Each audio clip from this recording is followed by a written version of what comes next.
Hello दोस्तों, यदि आप भी क्लास 10th का 27 अगस्त को मैथ का फर्स्ट टर्मिनल एग्ज़ाम देने वाले हैं तो अभी की इस क्लास में हम लोग मैथ का क्वेश्चन पेपर देखेंगे 27 अगस्त के परीक्षा के लिए। क्योंकि 27 अगस्त को आप लोग का फर्स्ट टर्मिनल एग्ज़ाम यानी प्रथम सावधिक परीक्षा होने वाला है। मैथ का पेपर 27 तारीख को होने वाला है, तो हम लोग मैथ के क्वेश्चन पेपर देखेंगे। सभी सब्जेक्ट का क्वेश्चन पेपर हम बता दिए हैं और अभी के इस क्लास में हम लोग मैथ के क्वेश्चन पेपर देखेंगे। तो चलिए हम बिना देर के क्लास को स्टार्ट करते हैं। देख सकते हो यहाँ पर फर्स्ट टर्मिनल एग्ज़ाम 2024 से 25 और टाइम मिलेगा आप लोग के 1 घंटा 30 मिनट का। सबसे पहले खंड अ मिलेगा। खंड अ में यहाँ पर देख सकते हो वस्तुनिष्ठ प्रश्न पूछा जाएगा यानी ऑब्जेक्टिव टाइप क्वेश्चन 1 से लेकर 30 तक, जिनमें से 25 प्रश्नों के एग्जाम में जवाब देना है। तो फर्स्ट क्वेश्चन यहाँ पर पूछा गया है साइन 18 डिग्री बट्टा कॉस 72 डिग्री का मान क्या होगा। यहाँ पर बताना है कि साइन 18 डिग्री और बट्टा में दिया गया है 72 डिग्री कॉस में, इसका वैल्यू क्या होगा। तो इसको चेंज करेंगे तो इसका राइट आंसर क्या आएगा, 1 आएगा। कैसे चेंज करेंगे तो साइन थीटा को चेंज कीजिए या कॉस थीटा को फार्मूला से चेंज कीजिए। जैसे साइन 90 डिग्री माइनस थीटा करेंगे, साइन 90 डिग्री माइनस थीटा का जब 18 है तो 18 डिग्री हो जाएगा और बट्टा में कॉस 72 है तो यहाँ पर कॉस ये 72 हो जाएगा।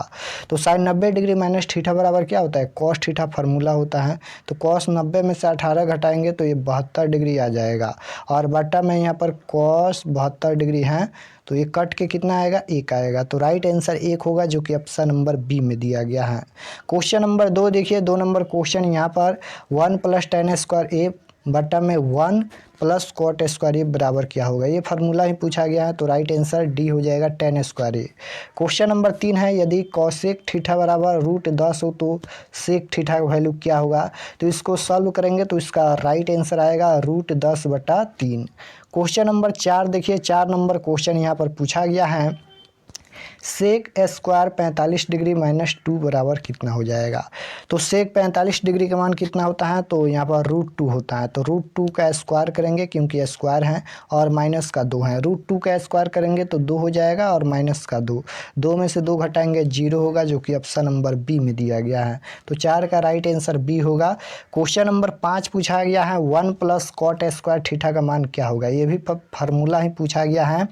तो 1 + cot स्क्वायर थीटा बराबर क्या होता है, तो आपको याद होना चाहिए कॉसेक स्क्वायर थीटा होता है। क्वेश्चन नंबर 6 है sec square 10 degree minus cot square 80 degree का मान क्या होगा। इसको भी चेंज करेंगे तो इसका राइट आंसर आएगा ऑप्शन नंबर ए 1 ही आएगा। यहाँ पर सेक स्क्वायर 10 डिग्री है और माइनस के कॉट स्क्वायर 80 डिग्री है, तो राइट आंसर क्या आ जाएगा, ए आएगा। यहाँ पर 6 नंबर का ये हो जाएगा। 7 नंबर क्वेश्चन है कि सेक 0 डिग्री बट्टा में कॉसेक यहाँ पर 79 डिग्री का मान क्या होगा। ये भी बट्टा में है तो इसका राइट आंसर 1 आएगा। इसको भी चेंज करेंगे यहाँ पर तो राइट आंसर कितना आएगा, 1 आएगा। 8 नंबर क्वेश्चन है सेक बी और क्रॉस कॉस बी का वैल्यू क्या होगा। तो राइट आंसर यहाँ पर 8 का क्या हो जाएगा, 1 हो जाएगा, जो कि ऑप्शन नंबर डी में दिया गया है।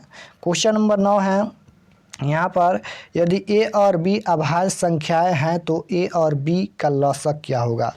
यदि ए और बी अभाज्य संख्या है तो ए और बी का लॉसक पूछा गया है तो ए बी हो जाएगा, राइट आंसर सी होगा। क्वेश्चन नंबर 10 पूछा गया है यहाँ पर 2, 10 और 20 के लॉसा और मौसा का अनुपात क्या होगा। लॉसा निकालेंगे उसके बाद मौसा निकालेंगे, दोनों का अनुपात बताना है। तो राइट आंसर 10 का बी आएगा यहाँ पर 10:1। क्वेश्चन नंबर 11 है यदि बहुपद cx² + ax + b के शून्यक अल्फा बीटा हो तो अल्फा प्लस बीटा का वैल्यू क्या होगा। तो अल्फा प्लस बीटा का फार्मूला होता है -b/a होता है। अल्फा प्लस बीटा बराबर फार्मूला होता है -b/a। माइनस बी की जगह पर यहाँ पर प्लस ए है तो प्लस और माइनस की क्या हो जाएगा, माइनस का ए हो जाएगा यहाँ पर -a और बट्टा में ए की जगह पर कितना है, सी है तो सी हो जाएगा -a/c। इसका राइट आंसर होगा, जो कि ऑप्शन नंबर बी में दिया गया है। क्वेश्चन नंबर 12 नंबर क्वेश्चन पूछा गया है कि यदि द्विघात बहुपद के शून्यकों का योग 5 और गुणनफल 12 हो तो द्विघात बहुपद क्या होगा। तो बहुपद का फार्मूला क्या होता है, x square minus alpha plus beta into x plus alpha into beta. यहाँ पर ये प्लस होता है, alpha plus beta into x plus alpha into beta. तो एक्स स्क्वायर के जगह पर एक्स स्क्वायर हो जाएगा, माइनस अल्फ़ा प्लस बीटा के जगह पर 5 दिया गया है। अल्फ़ा प्लस बीटा होता है शून्यकों का योगफल, तो 5 हो जाएगा, 5 में x से गुना करेंगे 5x हो जाएगा, और प्लस में अल्फ़ा इंटू बीटा के जगह पर 12 दिया गया है। तो x square minus 5x plus 12 जो कि ऑप्शन नंबर सी में दिया गया है। राइट आंसर सी हो जाएगा 12 नंबर का। क्वेश्चन नंबर 13 पूछा गया है, एक घात वाला बहुपद क्या कहलाता है। एक घात वाला बहुपद कहलाता है, तो आपको याद रखना है, एक घात वाला बहुपद रैखिक बहुपद कहलाता है, 2 घात वाला बहुपद द्विघात बहुपद कहलाता है, और 3 घात वाला बहुपद त्रिघात बहुपद कहलाता है। आपको तीनों याद रखना है। क्वेश्चन नंबर 14 है, यदि अल्फ़ा बीटा बहुपद x square minus 4x plus 3 के मूल हो तो 3 अल्फ़ा प्लस 3 बीटा का मान क्या होगा। तो राइट आंसर ए आ जाएगा यहाँ पर 12। क्वेश्चन नंबर 15 दिया गया है यहाँ पर, यदि x square plus 5x plus 8 के शून्यक अल्फ़ा तथा बीटा हो तो अल्फ़ा प्लस बीटा का वैल्यू क्या होगा। तो वही फार्मूला होता है क्या, अल्फ़ा प्लस बीटा का फार्मूला होता है minus b by a. Minus b के जगह पर प्लस 5 है, तो प्लस माइनस माइनस का 5 हो जाएगा, ए की जगह पर 1 लिखेंगे, कुछ भी नहीं है, तो -5/1 का मतलब -5, जो कि ऑप्शन नंबर बी में दिया गया है। राइट आंसर बी हो जाएगा 15 नंबर का। 16 नंबर क्वेश्चन है, सरल रेखा 2x प्लस 3y माइनस 6 बराबर 0 का आलेख y अक्ष को जिस बिंदु पर कटान है वह बिंदु है। तो राइट आंसर 16 का ए हो जाएगा 0,2 पर।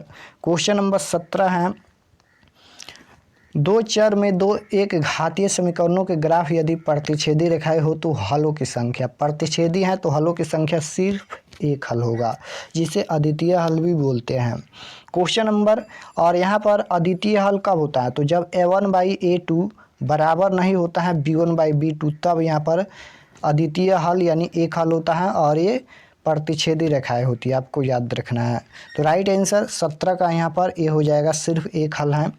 क्वेश्चन नंबर 18 है, यदि समीकरण दिया गया है कोई हल नहीं है तो के का मान क्या होगा। कोई हल नहीं है तो के का मान पूछा गया है, तो राइट आंसर क्या हो जाएगा, यहाँ पर कोई हल नहीं है, यानी a1/a2 बराबर है b1/b2 के, और यहाँ पर बराबर नहीं है c1/c2 के, तब यहाँ पर कोई हल नहीं है। तो यहाँ पर a1 के जगह पर 3 है, a2 के जगह पर कितना है 6 है, बराबर b1 के जगह पर -1 है, b2 के जगह पर -2 है, c1 के जगह पर 5 है, c2 के जगह पर k है।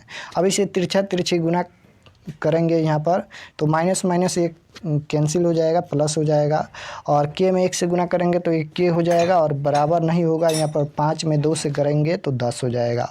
तो के बराबर नहीं होगा 10, जो कि right answer option number c हो जाएगा 18 नंबर का। क्वेश्चन नंबर 19 है, रैखिक समीकरण युग में x प्लस 2y बराबर 5 तथा 3x प्लस 12y बराबर 10 का कितना हल होगा। तो राइट आंसर 19 नंबर का ए हो जाएगा, एक हल होगा। क्वेश्चन नंबर 20 है, समीकरण निकाय x प्लस 2y बराबर 3, 5x प्लस ky बराबर 15 के अनगिनत हल होने के लिए की का मान क्या होगा। अब यहाँ पर अनगिनत हल पूछा गया है, तो अनगिनत हल कब होता है, तो जब a1/a2 बराबर होता है b1/b2 बराबर होता है c1/c2 के, तब यहाँ पर अनगिनत हल होगा। तो a1 के जगह पर 1 है, a2 के जगह पर कितना है 5 है, b1 के जगह पर कितना है 2 है, b2 के जगह पर k है। k का मान पूछा गया है, आगे सॉल्व करने का ज़रूरत नहीं है, यहीं पर तिरछी गुना कर लेते हैं। k में 1 से करेंगे तो k हो जाएगा 5 दूना 10, k बराबर 10, यानी k का मान 10 आएगा, जो कि ऑप्शन नंबर बी में दिया गया है।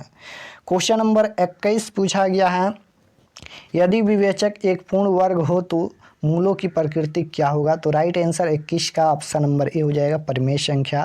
क्वेश्चन नंबर 22 देखिए, 22 नंबर क्वेश्चन का राइट आंसर ऑप्शन नंबर 22 का ए आ जाएगा 1/5। क्वेश्चन नंबर 23 है, यदि अल्फा तथा बीटा द्विघात समीकरण हो तो मूल अल्फा प्लस बीटा माइनस √3 बराबर क्या होगा। तो राइट आंसर 23 नंबर का ऑप्शन नंबर सी हो जाएगा, यहाँ पर 2√3। क्वेश्चन नंबर 24 पूछा गया है के किस मान के लिए द्विघात समीकरण के मूल्य समान है। तो राइट आंसर क्या हो जाएगा, मूल्य समान है। तो राइट आंसर 24 का ऑप्शन नंबर डी हो जाएगा, ±√3। क्वेश्चन नंबर 25 है, यदि द्विघात समीकरण दिया गया है जिसके मूल अल्फा और बीटा हो तो अल्फा प्लस बीटा का मान क्या होगा। फार्मूला पूछा गया है, अल्फा प्लस बीटा बराबर -b/a होता है, जो कि ऑप्शन नंबर ए में दिया गया है। क्वेश्चन नंबर 26 है, प्रथम n विषम संख्याओं का योगफल क्या होगा। तो राइट आंसर ये भी फार्मूला है, तो राइट आंसर सी हो जाएगा यहाँ पर n²। क्वेश्चन नंबर 27 है, 8 के प्रथम 15 गुणजों का योग क्या होगा। तो राइट आंसर यहाँ पर 27 नंबर का ऑप्शन नंबर डी हो जाएगा, 960। क्वेश्चन नंबर यहाँ पर देखिए पूछा गया है 28 नंबर क्वेश्चन, समानांतर श्रेणी दिया गया है 2,7,12 का प्रथम 10 पदों का योगफल क्या होगा। तो राइट आंसर क्या हो जाएगा, 10 पदों का योगफल पूछा गया है, ऑप्शन नंबर ए हो जाएगा 245। 29 नंबर है, समानांतर श्रेणी -40, -15, -10, -35 डॉट का 10वां पद होगा। फार्मूला लिखेंगे a + 9d। तो राइट आंसर क्या आ जाएगा, 29 नंबर का ऑप्शन नंबर बी हो जाएगा, 185। 30 नंबर क्वेश्चन है, कौन समानांतर श्रेणी में है। श्रेणी में पूछा गया है कौन है, तो option number b right answer हो जाएगा, जिसका सार व अंतर समान होगा वही समानांतर श्रेणी में होगा।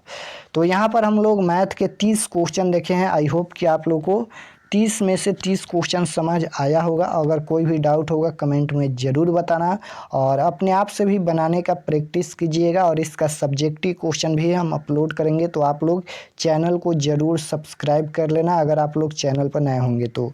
और व्हाट्सएप ग्रुप ज्वाइन कर लीजिएगा, नंबर है 8292929627। इस पर आप लोग को मैसेज करना है, उसके बाद आपके पास एक लिंक भेजा जाएगा। आप लोग क्लास 10th के लिंक को दबाकर व्हाट्सएप ग्रुप ज्वाइन कर लीजिएगा। तो मिलते हैं नेक्स्ट क्लास में, तब तक अपने स्टडी कीजिए। आप सभी को धन्यवाद।